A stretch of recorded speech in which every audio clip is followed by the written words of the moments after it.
Hey guys. Alright. See if I can finish this real quick. I don't know if I can or not. Farming versus gardening. I'm going to try to get this done real quick. Alright. When homesteading, the difference between farming and gardening gets blurred. Chances are you won't be working with the dozens to thousands of acres a traditional farmer works with, but that doesn't mean you aren't farming. For me, the difference between the two is the intention of your outcome. It makes a lot of sense, huh? In my experience, gardeners tend to be driven by experimentation. It's not so much about growing food for your family or making money, but about trying to find out exactly what a garden can grow. With a point of pride for the more obscure and difficult to produce plants. This doesn't make farming superior to gardening. In fact, it could be argued that gardening is a purer expression as opposed to the cold application of farming. The best thing... Excuse me, guys. Just a second. Okay.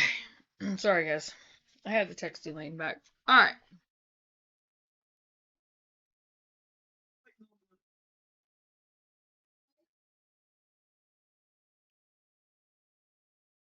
Do I use too much rouge? The best thing to do is not worry about labels. If you're homesteading, you'll be adapting methods from both farms and gardens and using them for whatever you need. Again, there's not a litmus test on what homesteading means.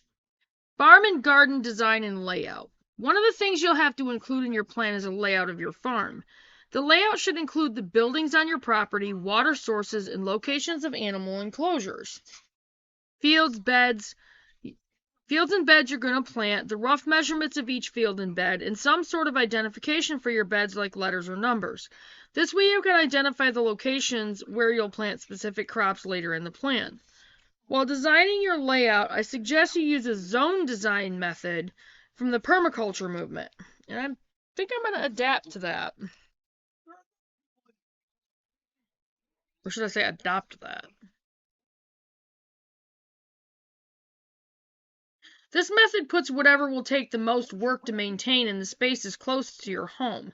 Anything that will be harvested quickly, animals that require extra care, etc., will be located closest to your front door. The items that require the least maintenance, things like fish ponds or fruit trees, will be farther away. The idea is that putting high maintenance items near you always allows you to expend more energy working on them as opposed to traveling to them. Also, this is a personal lesson. It's better to make more small spaces than it is to make one large space. For example, if you have the space for a 150-foot long row, you'll want to make 6 25-foot long rows. Psychologically speaking, making a shorter row or smaller bed is easier to work on and around. Also, by breaking your growing and planting spaces into smaller areas, you can increase biodiversity while creating boundaries between smaller crops, slowing the spread of disease. When you get your farm plan together, don't stop. Your farm plan should be an ever-growing body of information and work. So as you follow your plan, you'll take notes and keep information about costs and how the plan changes. You also want to keep weather information so you can compare the weather patterns in your area over time. All this information will be used in the following year's farm plan. Here's a list of data and information to keep with your farm plan. 1. Receipts. Every cost incurred on your farm should be tracked. Keep the receipts for everything you purchase so you can properly budget next year. I'm going to have to remember that. In addition, track the information in a spreadsheet or ledger so you can use it for your taxes, if necessary, at the end of the year. We are going to see about getting homestead grants, and I'm going to see about getting the homestead tax exempt. So, I'll get into that more later. 2. Crop yields. Separate this by variety as well as crop. Also keep track of the yields in specific fields and beds so you can better plan where to plant next year. Weather data. 3. Weather data. Tracking the temperature and rainfall on your homestead will allow you to create a clear picture of your specific microclimate so you can use it to your advantage in the coming years. 4. Personal moods. While it may seem trite, by tracking your energy levels and morale during the year, you can plan your work schedule to better suit you in the coming years. For example, if you find yourself frustrated, exhausted, and hot in July, plan for crops and animals that don't require as much care during that month. Or look for ways to reduce your workload, mulching beds to cut down on weeding, for example. By doing this, you can better care for yourself, which lets you better care for your homestead, and that's important. Number 5, income. Track all the money you make from your homestead and where it comes from. This will give you a better idea of where to place your energy and efforts next year. If your eggs produce 15% of your homestead income and your vegetables only produce 10%, it might be more feasible to put more energy into egg production.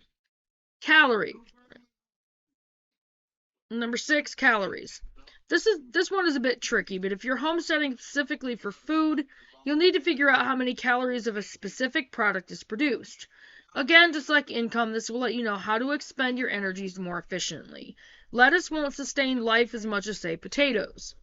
So you might expand your potato patch at the expense of your leafy greens. What to grow: cash versus calories. Finally, when you don't have to choose between homesteading for calories over income or vice versa, what you decide to focus on will be a mitigating factor in what you plant. A friend of mine spent the first year of vegetable production providing food for about 20 CSA boxes. For weeks, she harvested vegetables and drove them out to her CSA drop-off point. She got paid for the vegetables and then immediately drove to a nearby grocery store and spent the money on organic produce and food. After a few weeks of doing this, it finally dawned on her that she was literally growing the food to sell, only to turn around and buy the exact same food at a higher cost. Since then, she's decided to focus on growing more food to eat until she can expand her operation to include food shares for customers off of the farm. Here's a breakdown of particular crops and whether they're better suited to grow for calories or cash. Cash crops. 1. Cut flowers.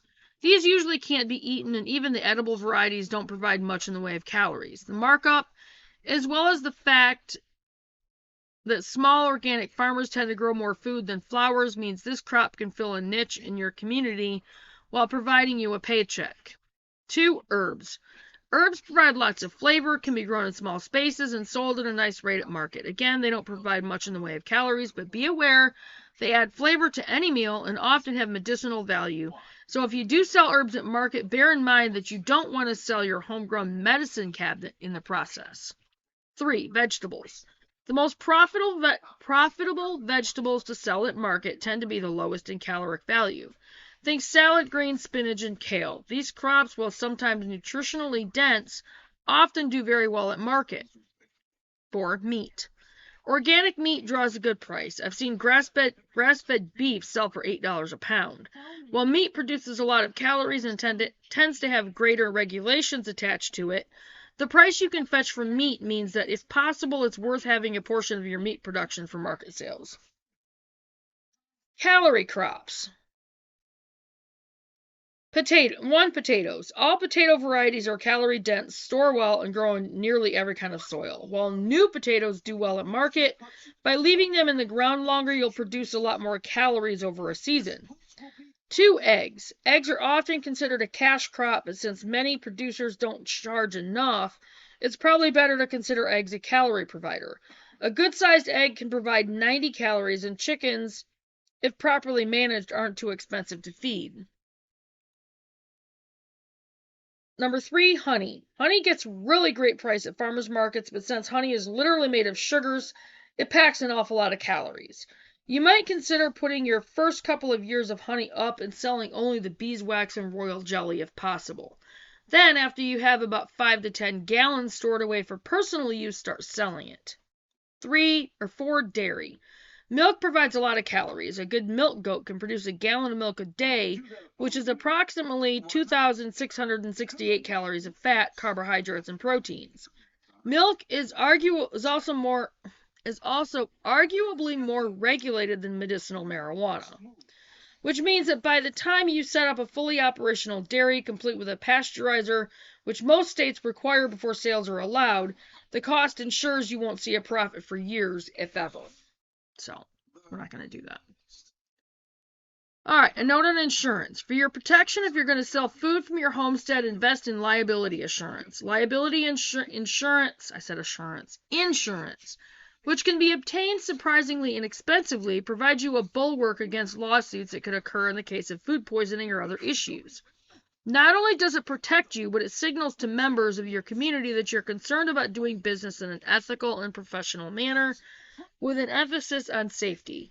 Many markets, including grocery stores that purchase and sell locally produced food, require liability insurance, meaning that spending a few $100s a year could lead to much more profit for you and your enterprise. My favorite crops. Every year I do an overly ambitious farm plan, and every year I adjust and add to it in hopes of finding a magic crop that I can put in the ground, never water, never weed, and produce a bumper crop. So far, I haven't found it. However, I have found some really amazing crops that I grow every year, and here they are. 1. Popcorn. My favorite thus far is a miniature blue popcorn. The interesting thing about popcorn is it doesn't require the pesticides sweet corn requires, and I will not use pesticides, and I hope you guys don't either. Because you aren't interested in producing whole ears, you can break off the bad parts of the ear and still get a good crop. Popcorn's also beautiful. All the decorative varieties you see around Thanksgiving and Halloween are popcorn. Varieties include glass gem corn, Indian corn, and sacred Apache corn. In addition, if you grow it as a trellising support for beans, cucumbers, or even small winter squashes, you can maximize space to the point where you don't even need to sell it. It's also a dried product, so it keeps for years, and every variety of popcorn I've seen can be ground into meal for cornmeal or grits. 2. Jerusalem artichokes. Resembling a cross between echinacea, daisies, and sunflowers, these tall plants produce a starchy tuber that's actually pretty tasty. Oh.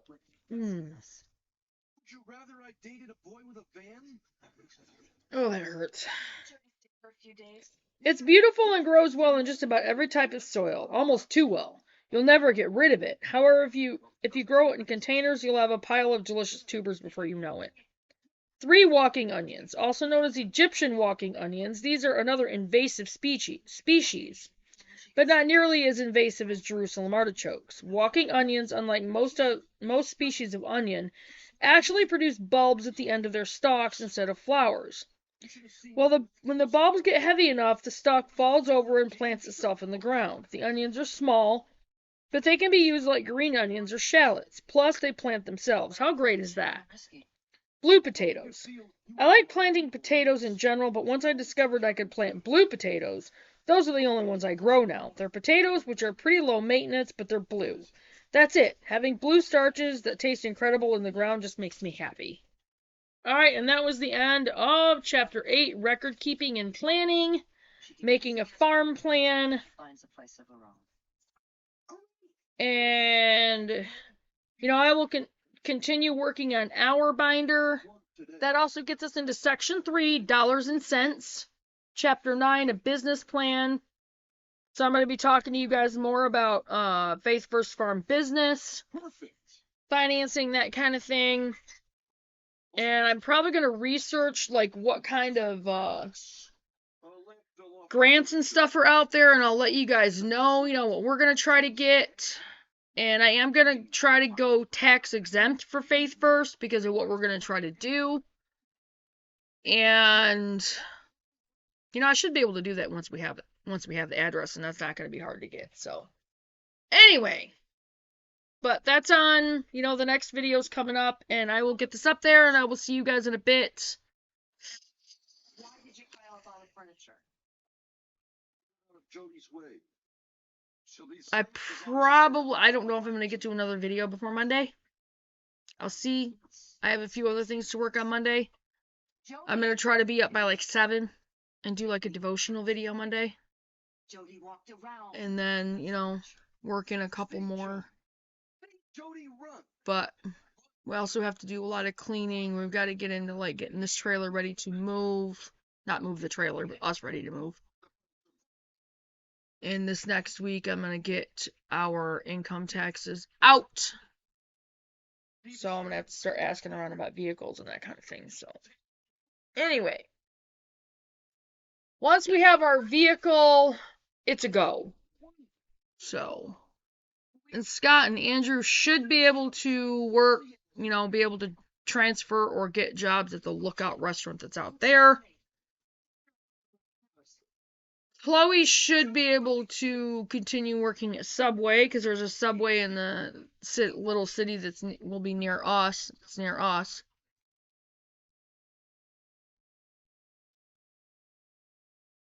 Oh, that's good because it's cold.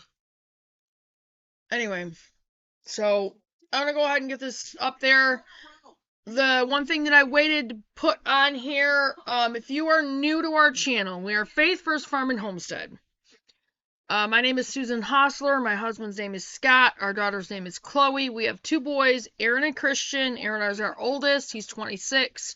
Christian is 24. They live in Michigan. We moved down here to Oklahoma from Michigan a little over a year and a half ago. We did have 12.53 acres over at the base of Panola Mountain. But we decided because the roads are so bad out there that we did not want to have to tear up a vehicle consistently and have to have work done on it monthly pretty much. Love the property out there. The property's gorgeous out there. Yeah, we have our fruit trees out there, but I'm going to talk to Sandy and Jason and see if they would like to, go on to Classic Country and add that to their collection up there, and then they'll have the fruit trees up there too. So anyway, I feel kind of, like I said, I really like the property out there, but it's 6 of one and half dozen of the other. I can't afford to have to work on a vehicle all the time.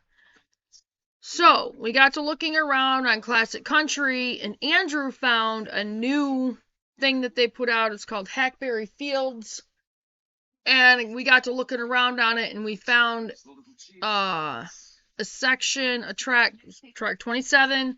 It's 5.41 acres. Yes, it is 7 acres less than what we had, but we'll make it work. It has a year-round running stream on it, which is amazing because that's guaranteed water for our animals and our gardens, okay? And once we get a filtering system set up, we can filter that water and use it in our cabins. Now, we are going to go through the Ron's Buildings site, and we're going to customize our small home cabins. And there's no credit check on those or nothing like that. And we're just going to go ahead and we're going to get one for me, me, Scott, and Chloe. Chloe, the one that we chose has a 4-foot loft on both sides, and one side is going to be hers and the other side is going to be ours. The sleeping area is going to be upstairs. Upstairs is not going to be extravagant, okay? Not like it would have been if we would have built our own, huge cabin out there, whatever. I mean, those rooms probably would have been really small, but anyway. I might go ahead and have another little tiny home shed put out there and use it for a guest cabin. I am going to be looking for a job working from home. Andrew's going to help us get a, central work computer. So, that's going to be good for all of us, and I'm going to have to get ready to leave soon. Anyway, but so we're going to be, once we get a vehicle and, get everything squared away jobs-wise and that kind of thing, we're going to be packing up and moving out there once, everything is set with the sheds and they're done and they're going to be, delivered out there. We'll have an address for that place soon. We're going to have a prefab storm shelter put out there, so we have a safe place to go. It's in more of the west. It's kind of borderline between eastern and western part of Oklahoma. It's near, how do you pronounce that town, city? Mangum. Mangum? Mangum. Mangum. Mangum. That's weird. Mangum. Anyway. It's spelled like it should be pronounced Mangum, but I'm not going to pronounce it that way because that's weird.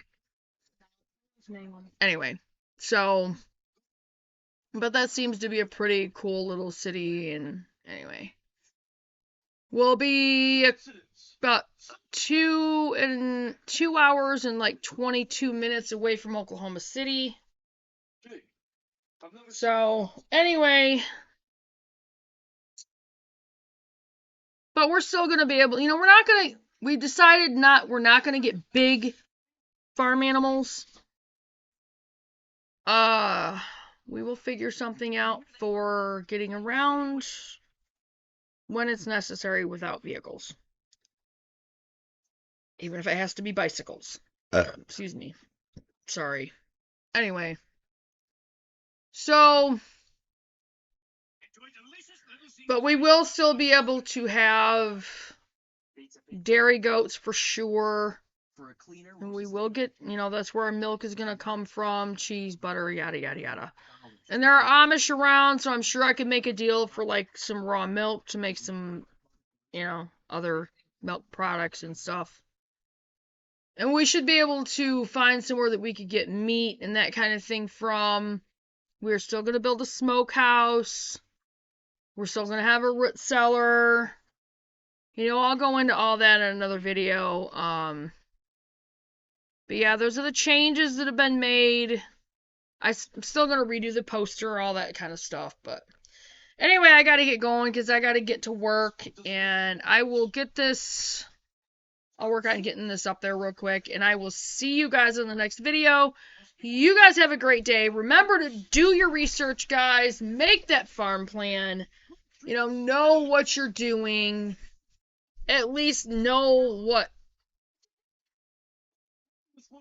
at least have something tangible worked out to where, you can follow along with something.